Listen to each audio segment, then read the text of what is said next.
1 Timothy chapter 5, and the name of the message is What About Widows? Paul picks a big section of Scripture, verses 3 through 16, to talk about widows. Remember, we talked last week about older men, older and younger men, and older women and younger women, and how to treat them. And then in verses 3 through 16, he talks about widows. And here's a little story for you. We're not told how he died, but when he died, he owed money. So the creditors had come to collect her only valuables, her 2 sons. Whatever the boys would fetch at the slave market would be used to balance the books. Then a widow would be free of debt, but imprisoned in a dungeon of loneliness and grief, wondering if she would ever see her sons again. In desperation, she sought help from the man of God. "What else do you have in the house?" the prophet Elijah said to the widow. "Nothing but a jar of oil." He said, "Go collect all the empty vessels you can find," he said, "and fill them all from the one jar you have." So the woman and her sons blanketed the neighborhood and borrowed every pot, jar, and bowl not in use at the moment. And they lined them all up, then they poured, and they poured, and they poured until every container was brimming with oil. Elijah said, "Now go sell the oil," said the prophet. Then she used the proceeds to pay off her husband's debt and still had enough to feed her family, a family of 3. And now, if you think that's just a made-up story, no, that's in the Scriptures. That's in 2 Kings chapter 4, verses 1 through 7. The point is, God seems to have a special spot for widows in his heart. Had another one in there too, the widow of Zarephath. There's more than just one story, but that was just one I wanted to share with you. And he wants us to be accountable, not to neglect or take advantage of them. And I'm going to tell you, in our world today, there's people taking advantage of widows in one way or the other. And clearly he wants the vulnerable and the defenseless protected. And so as a church, we need to follow God's guideline and extend care and compassion toward widows and see what God expects of us. We don't want to go to either extreme to ignore them, but then we don't want to be taken advantage of either, as we'll see it tells us here in the Scriptures. So he gives us some advice. And so he gives us 4 categories, actually, of widows in these verses 3 through 16. And I have them on your outline. And we will go through those verses as we go through the message. But the first one is widows really in need. Verse 3, honor widows who are really what? Widows. They're really in need. That's verse 3, chapter 5. And they also read about it in verse 5 and then verse 16, the last part, and we'll get there in a moment. These women are desolate, without means of support or relatives to assist them. Otherwise, there's no place else for them to get help, financially or physically. Number 2, widows who have living relatives. Verse 4, but if any widow has children or grandchildren, and then we'll go on from there in a moment. Verse 8 and verse 16, the first part, these widows have children, grandchildren, or other relatives who can help support them. So that's the second group, widows who have living relatives. And then he gives us the third group, widows who are living carnal lives. In verse 6, but she who lives in pleasure is dead while she lives, and we'll get a little bit more about that in just a moment. But this widow is living a carnal life. These women, rather than using their new position in life to worship God and serve the saints with undistracted devotion, are living a loose lifestyle. And we'll see that many of those are the younger widows as we get there. And we'll see what he's talking about. And then in verses 9 and 10, the fourth group, is the widows that are on the list. The church seemed to keep a list. Verse 9, do not let a widow under 60 years old be taken into the number, or what? Be put on the list. And that's what we're talking about there. Apparently, churches in Timothy's day kept a registry of widows who needed help. And some of them, and financial support, but also I don't want to just make it just financial. Sometimes it's physical, or it could be spiritual help. All those things. Folks that have lost a husband or lost a wife, sometimes they need all kinds of help. Not just physical, not just money, but sometimes spiritual help. It's a tough time. And I know that many of you have been through that, so you understand that. So there's those 4 categories. And but there's only 2 categories that he says we should support. And that's what we're going to look at.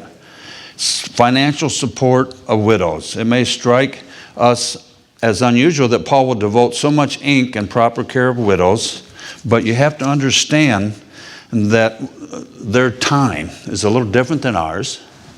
Many men were ostracized, persecuted, even put to death for following Christ at this time. So guess what? It left families without a dad. And guess who provided at this time? It was the dad. And it's a little different than our job market today. Women didn't have where they could just run out and get a job. And then you also had children to take care of and those kind of things. And there was no pension plan, no Social Security. So we're looking at a little bit different time, and not that the need still can't be there, but this is what's going on. So the church needed some kind of special plan to take care of these women. And so Paul says these are the requirements of a widow that the church should support. And that's what we're going to look at. Widows really in need. Widows really in need. Verse 3, honor widows who are really widows. Verse 5, now she who is really a widow and left alone trusts in God and continues in supplications and prayers night and day.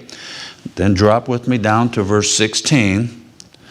The second part, let them believe them, and do not let the church be burdened, that it may relieve those who are really widows. So he says the ones that don't have anybody, no help coming from anywhere, no family, no financial aid, they're really the widows. You need to help them. You need to help them. And so he says the first thing is to honor them. That's the same word that was used talking about elders, to give them what? Double honor. And so we need to honor them, we need to respect them with dignity and worth. Now remember again, in this economy, in their time, women were not looked up to like they are today. The man was the leader of the house, and the woman was down here a little farther. But not in God's economy, right? And not in Paul's economy either, even though many people would call Paul a chauvinist, a male chauvinist. But anyhow, the Greek word used here is double honor, dignity and worth. It's a widow who's really in need. She's a widow, first of all, that has no living relative to support her. We already talked about that. And verse 5 says she's left alone. Maybe she doesn't even have a good neighbor to help her, right? She just needs someone, she needs some food on the table, someone to pay the rent and pay the electric bill. So at that time, the electric bill was probably not coming into play. But she needed someone to provide food for her, and then probably not even, at that time there were taxes. Remember, the Romans put those taxes on people, and so there were taxes to pay, which is not too far from tax day again. You know, for our house taxes and our property taxes, and for our federal taxes and state taxes are coming due here on April 15th. But anyhow, not to wreck your day there, sorry. I still say throw the tea overboard, but anyhow. But that's the redneck in me, sorry. She's a widow who has no living relative. In Timothy's day, the primary breadwinner had died, so the care fell to her immediate family. There's no immediate family, no grandmother, no grandkids, no brothers, no uncles, no sons, nobody. And such avoidance was unbecoming to the church. So Paul says, church, you ought to step up and take care of this Christian lady. And I'm going to use that term, Christian lady, because we're going to see some more of the requirements for those on the list. Was a godly woman. And we'll look at that in just a minute. And then he says, I want to make sure that she's not running a promiscuous life. And he tells us, and he says, verse 5, now she who is really a widow and left alone, trusts in God and continues in supplications and prayers night and day. Otherwise, she has dedicated her life to still what? Serving the Lord, even though her husband's gone. And so there's one. But she who lives in pleasure is dead while she lives. And he goes on to tell us there in verse 16. Now let me get back here. We'll get to that in a moment. She's well reported for good works, and she's brought up children and those kind of things. But she's not living a promiscuous life. The younger woman, we'll talk at in just a moment. Well, verse 11 says, but refuse the younger widow, for when they have begun to grow wanton against Christ, they desire to marry. Otherwise, they're still young enough to what? Have kids, have a family, have a husband. And he says they have someone else that can take care of them. And it says, and then having condemnation because they have cast off their first faith. We'll talk about that in a minute. And besides, they learn to be idle, wandering around about from house to house, not only idle, but also gossips and busybodies, saying things which they ought not to say. And then later on it says they give themselves over to Satan. They were susceptible to false teaching. Because when someone loses a spouse, it doesn't always draw them closer to the Lord. Sometimes they get mad at God. Opens up the door for guess who? Satan to walk right in. Some smooth-talking man, some beautiful woman just slips right in. And he forgets about his list that maybe at one time so this person says, well, I need a husband. I got some kids here. I need a husband. And so they don't check to even see maybe that he's even what? A believer. They're so concerned about their physical needs, they forget about the spiritual side. Same thing on both sides of the coin. So he says, we don't want to put one of those people on the list because it wouldn't be honoring. And so we have the woman who's really in need. She's a godly woman. She's raised her children. And then it says that they put them on the list in verse 9 and 10. So when we're looking at this person that's a widow, in verses 9 and 10 it says, do not let a widow under 60 years old. So you got to be over 60 or older to be on this list. I guess they figured 59 and under could take care of themselves somehow. I don't know. This is just what Paul's list is. This is what God set down. And I also will tell you that in this day and age, not a lot of people lived much past 60. Now we're living in an age where people live a lot longer than they ever have. And that's supposedly is supposed to cause some problems with Social Security and all that stuff they feed us. Because people have to draw and get medical help and physical help and all that for a much longer period than they did at one time. Of course, we know truly they stole a bunch of our money. But anyhow, that's the government for you. But in God's economy, he says they need to be 60 or older. And it goes on to say,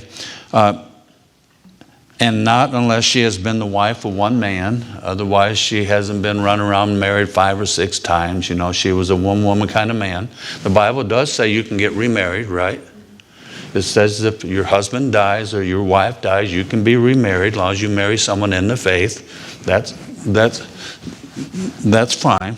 But so she was known as being a faithful and loyal wife. She was a godly woman, well reported for good works.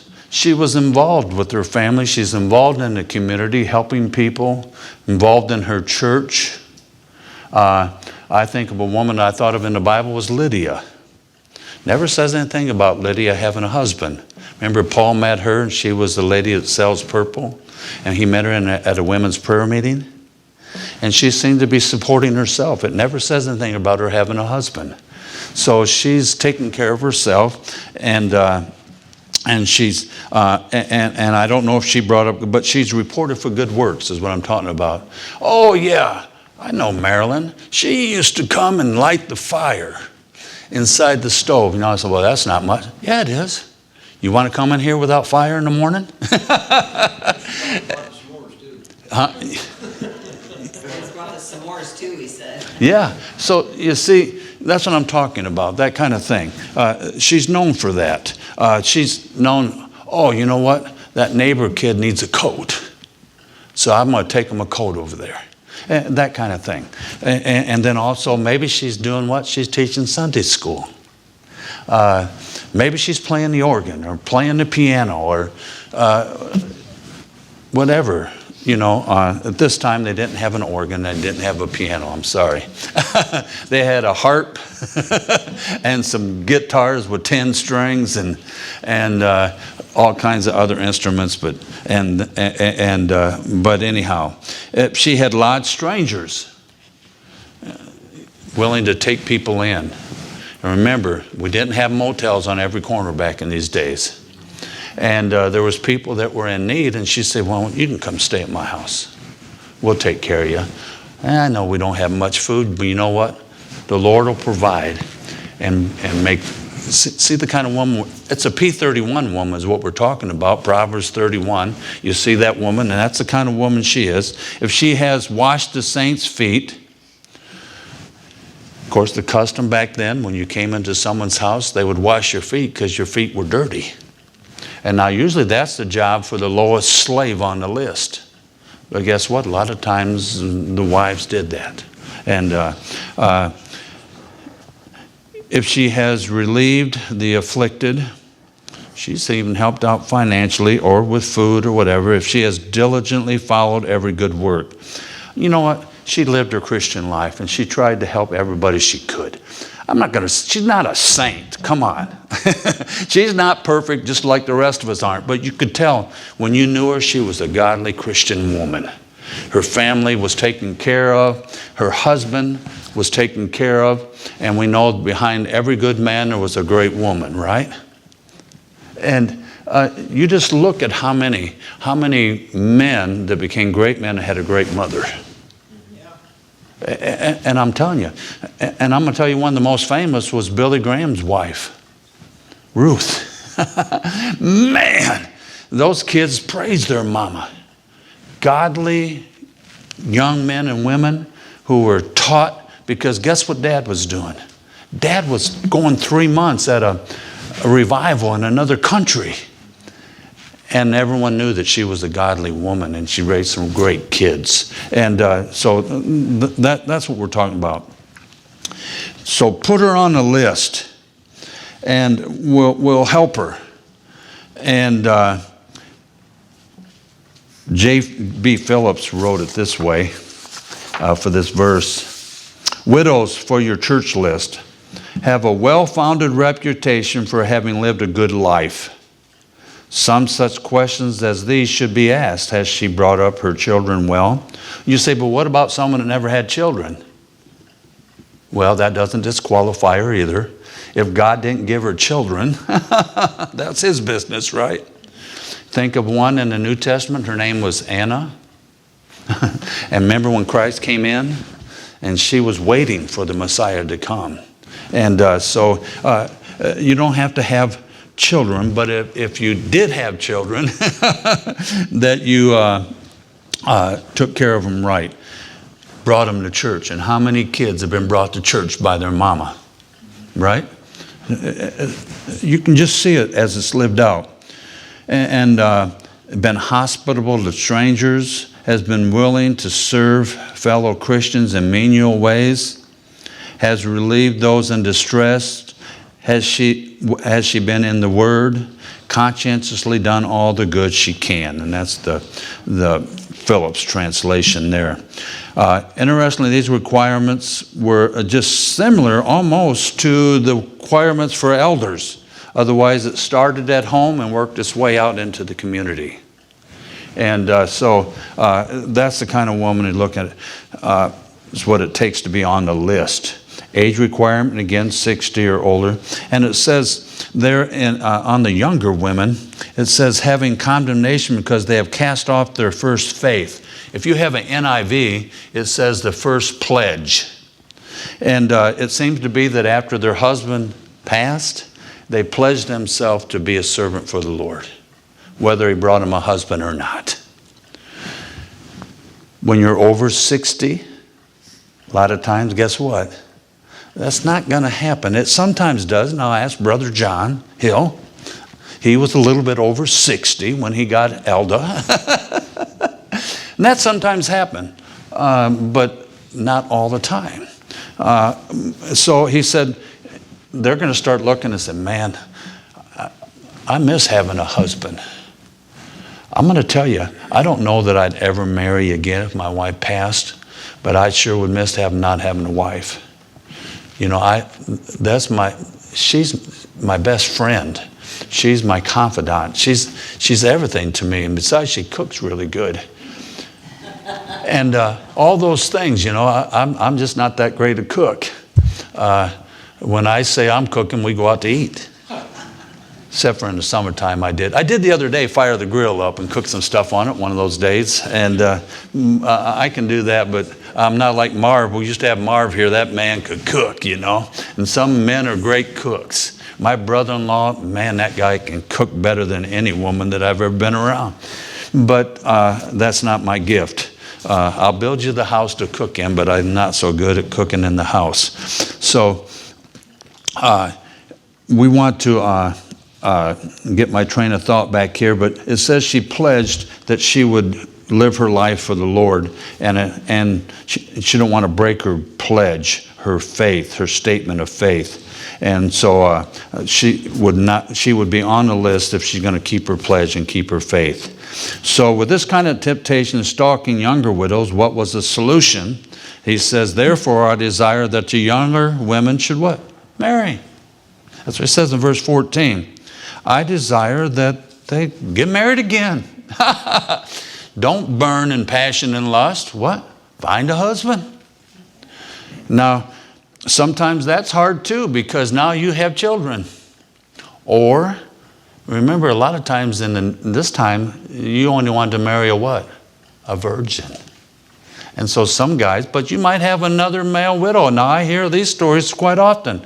Guy's lost his wife. Right here's the guy right here, this Jim guy that's 72. He lost his wife. And guess what? God gave him another wife. And so that's what he says. He says if you have those desires, some men have that, some do not. Some women have a desire to be married, and some don't. Maybe after they were married, they don't. I don't know, but he says if you have that desire, that urge for younger widows, marry, bear children, manage the house. Remember back then, that was the main responsibility of the wife was what? To manage the house. And, you know, I remember when my dad one time decided, he told my mom, oh, I'm going to do the grocery shopping. I think I can do a better job at it. One time. He took a couple kids, came back, and he said, I'm never doing that again. Mom went and took care of that business. Besides, no one could stretch a dollar farther than my mom. She's She still can stretch $1 more than I've ever seen. And my dad never worried about money. She always had it tucked away or something somewhere. I told you my mom would drive all the way across town to say a penny a pound on hamburger meat. That's just the way she was, and that's the way her life is. And so we want to make sure it goes down for 14, manage the house, give opportunity to the adversary, and give no opportunity to the adversary to speak reproachfully, for some have already turned aside to Satan. And so someone had started living a loose lifestyle. They decided they liked being wild.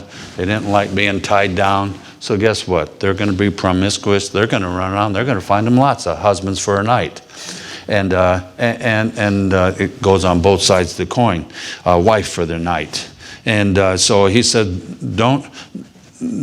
that's why we want to be real careful when we give assistance to a younger widow.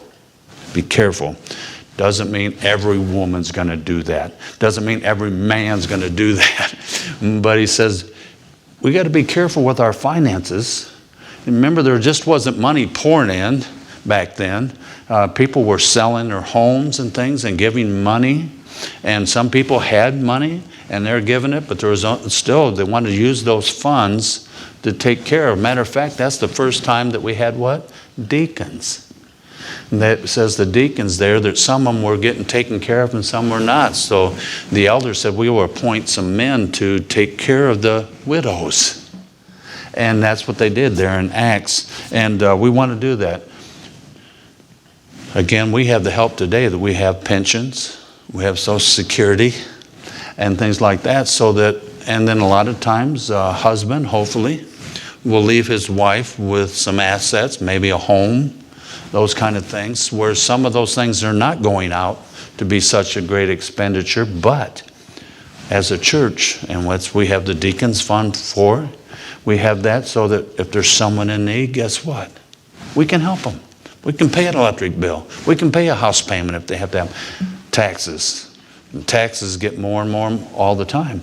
I don't know how many senior citizens I've talked to that pay more taxes now than they did for their house when they were buying it. And that kind of thing happens. But so we want to be respectful and honor them and help them in any way we can. And so just a couple of closing things so we can get on to the communion time. And I think of that, and I think the Lord Jesus Christ. Do you remember one of his dying remarks that he told the Apostle John? Take care of my mom. You know why he did that? Many folks believe that, guess what? Joseph was what? Dead. She's a widow. Jesus is the oldest child, remember? He's the firstborn. Even though he had a different father, don't forget. He was the firstborn. He said, take care of my mom, John. And so that's what we're talking about. Caring for one's dependent parents is a serious scriptural responsibility. And that's why Paul says in verse 8, the verse we skipped, but if anyone does not provide for his own, especially for those of his household, he has denied the faith and is even worse than an unbeliever. Now, folks will use that as a husband's responsibility to what? Take care of his family. But when our mom and dad get too old to be taken care of, and I'm going to give you a group that does this, the Amish people, you know what they do? They add another room onto their house and they move mom and dad in. And so they're taking care of their parents. And not telling you have to move mom and dad in. But some people do. Some people have to. And they take care of their mom and dad all the way down to their deathbed. Praise God for that. That's what it's talking about here. And so do that. He says, if you don't, you're worse than an unbeliever. And then number 2, grief doesn't always result in godliness. I hit this on just for a minute. But widows and all those suffering loss need brothers and sisters in Christ not only grieve with them, but to provide strength and encouragement to them. You know, after the funeral meal is over and all that, it gets really lonely. And you have all those people crowding around you for a little while, and that's great. But then the week after that, and then the week after that, you need your brothers and sisters coming in to be an encouragement and help to you. And so, because we don't want them to what? Turn away from the Lord. Well, that's when we want them to draw closer to the Lord, and we can be agents for that. The church is never expected to support everyone in need. You know that as well as anybody. And then also, a full busy life is much safer than an idle one. Idle hands can cause much grief and troubles. And I sometimes, I used to have my kids say, man, I'm bored. I said, I'd love to be bored. I would love to be bored for a couple minutes. Because my life never seems to be boring, because I never have any time and when I do have a little bit of time, I have to find something to do. I'm not one of those guys that can just sit around. We had that bad weather here, ice and all that. I couldn't go anywhere. I wasn't doing a project. And Shirley said, you're going crazy, aren't you? I said, yeah, I can't stand this stuff. So I go out and shovel snow, whatever. I can't stand just sitting here and doing nothing. I get my stuff ready for Sunday and working in those kind of areas, but I have to be doing something. And you know what? I find that later, that's good, because I don't want to get too busy and forget the Lord, but I don't want to be so idle that I start doing things I shouldn't be doing. Surfing the internet, watching things on TV I shouldn't, hanging around places I shouldn't. And I'm not saying I'm doing those, but I do surf the internet. I'm really careful there. You got to be careful with those things, because you can get all kinds of stuff pop up and never mean it. And sometimes some of those photos pop up, anyhow, they're hard to get out of your mind. So living a life and doing things for the church and for other people. And so that's why sometimes I go over and shovel my neighbor's driveway. I snow blow my neighbor's driveway. It keeps me busy. It keeps my mind. And then it gives me also an opportunity to be a witness for the Lord. And you just never know.